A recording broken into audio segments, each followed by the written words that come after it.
ಹೊಡೆದಾಗ ಎಷ್ಟು ಜನ ಬರ್ತಾರೆ ಅದು ನೋಡಿ ನೀವು ಡಿಲೀಟ್ ಮಾಡಬೇಕಾಗಿತ್ತಲ್ಲ ಅನ್ನುವಂಥ ಪ್ರಶ್ನೆಗೆ ಉತ್ತರ ಕೊಡೋಕ್ಕಾಗಿಲ್ಲ ಅವ್ರಿಗೆ, ಅದನ್ನು ಬಳಸಬಾರ್ದು ಅಂತ ಹೇಳ್ತಾ ಇದ್ದಾರೆ. ಜೊತೆಗೆ ಇಲೆಕ್ಷನ್ದಲ್ಲೇ ಒಳಗೆ ಏನೇನು ಆಗ್ತದೆ, CCTV ಆಗಿರ್ಬೋದು, ಇಲೆಕ್ಷನ್ ನಡೆಯುವಂಥದ್ದು,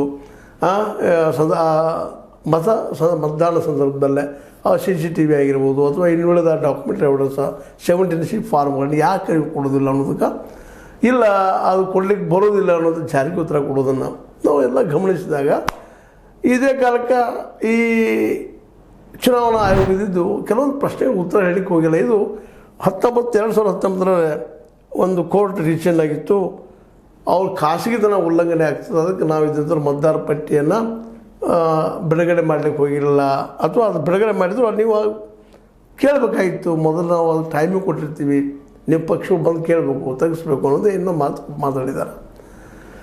ಒಟ್ಟಾರೆ ಅವ್ರ ಅಭಿಪ್ರಾಯ ಏನಿತ್ತಪ್ಪ ಅಂತಂದ್ರೆ, ಈ ತೋರಿಸಲಾರದಕ್ಕೆ ಅದು CCTV ಫೋಟೇಜಸ್ ಆಗಿರ್ಬೋದು, ಇನ್ನುಳಿದಾಗಿರ್ಬೋದು, ತೋರಿಸಲಾರದಕ್ಕೆ ಮತಪಟ್ಟಿಯನ್ನು ಏನಪ್ಪ ಅದರಲ್ಲಿದ್ದ ಹೆಸರು ತೆಗಿಲಾರದಕ್ಕೆ ಅನೇಕ ಏನೇನು ಕಾರಣಗಳ ಸುಳ್ಳಿಸುತ್ತುವಂಥ ಕೆಲಸ ಮಾಡಿದ್ದಾರೆ. ಆದರೆ ಹೌದು, ಈ ನಮ್ಮ ರಾಹುಲ್ ಗಾಂಧಿಯವರು ಒಂದು ಎಷ್ಟು ಮಟ್ಟಿಗೆ ಈ ಮತಗಳ್ಳತನ ಆಗಿತ್ತು ಅನ್ನೋದಕ್ಕೆ ತಮ್ಮ ವಾದವನ್ನು ಮಂಡಿಸಿದ್ದಾರೆ. ಇದೇ ಕಾಲಕ್ಕೆ ಅನುರಾಗ್ ಠಾಕೂರ್ ಅವರು, ನಿಮಗೆ ಗೊತ್ತದ ಮಿನಿಸ್ಟರ್ ಅದ ಸೆಂಟ್ರಲ್ದಲ್ಲೇ, ಅವರು 6 ಕ್ಷೇತ್ರಗಳಲ್ಲಿ ತೋರಿಸಿ 6 ಕ್ಷೇತ್ರಗಳಲ್ಲಿ ಕಾಂಗ್ರೆಸ್ ಮತಗಳ್ಳತನ ಮಾಡಿದ ಅನ್ನೋ ಆರೋಪ ಅವರು ಮಾಡಿದರು. ಇವತ್ತು ನೋಡಿದರೆ ನೋಟಿಸು ರಾಹುಲ್ ಗಾಂಧಿಯವ್ರಿಗೆ ಒಬ್ಬರಿಗೆ ಕೊಡ್ತಾ ಇದ್ದಾರೆ, ಜ್ಞಾನೇಶ್ ಅವರು. ಅದರ ನಂತರ ಅವ್ರು ಮಾಡಿದ್ದು ಇವ್ರಿಗೆ ಯಾಕೆ ಕೊಡ್ತಾರೆ ನೋಟಿಸ್ ಅನ್ನೋದು ನಮ್ಮ ರಾಹುಲ್ ಗಾಂಧಿಯವರು ಒಂದು ಪ್ರಶ್ನೆ, ಮತ್ತು ಯಾರಾದ್ರೂ ಪ್ರಶ್ನೆ ಹಾಗೆ ಆಗ್ತದೆ.